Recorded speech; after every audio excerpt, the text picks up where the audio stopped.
Тұрғанда қайта тәубе деген нанды бәрі дұрыс.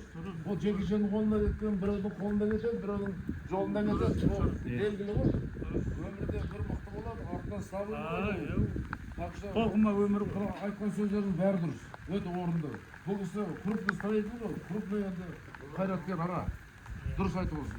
Дұрыс қылса. Кілемнен бастап дұрыс адам табалдырып жөндеу керек қой. Дұрыс па? Ешқандай проблема жоқ. Сіздің айтылған ақылыңыз сол үшін келіп отырмыз, оның бәрі орынды. А мына енді үлкен программа, дұрыс айтасыздар. Мен барамын, заңды түрде оған бір кісі де міне қалғанымыз бар, бастады ғой. Бұл арқылы ағайындардың басын қосып мына. Оның бәрі солай істеміз жоқ. Сонда орынды болады, конкретті болады. Әрине мынаның бәрі қазіргі заманға сай емес, дегенмен енді жасалған дүние ғой.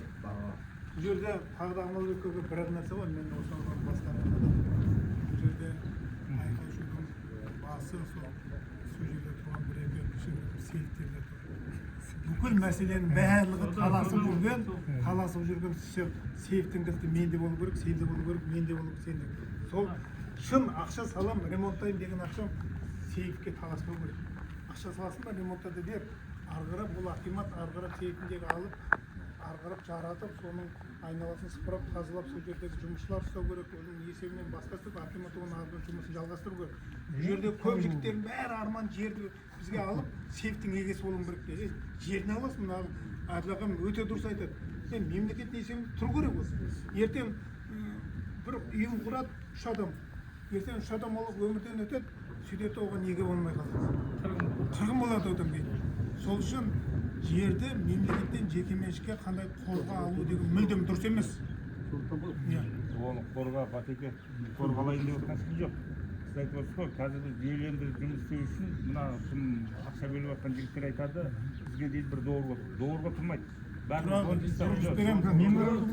дұрыс қой, мен айтып жатырмын ғой, мен айтып жатырмын, оны біз арасында жүрміз. Сіз қоя тұрыңыз, мына мәселені шешіп беріңізші сонда. Ақыры осыған шешетін болсаңыз, осы жердегі Бәйдібек Бейбабаның басындағы, Домалғанның басындағы, осы жердегі бүкіл мына тұрғын жайшылардың кілтін бәрін акиматқа өткізіңіз, одан кейін сізге олар доғырға тұрады. Бұл бір-ақ нәрсе сол.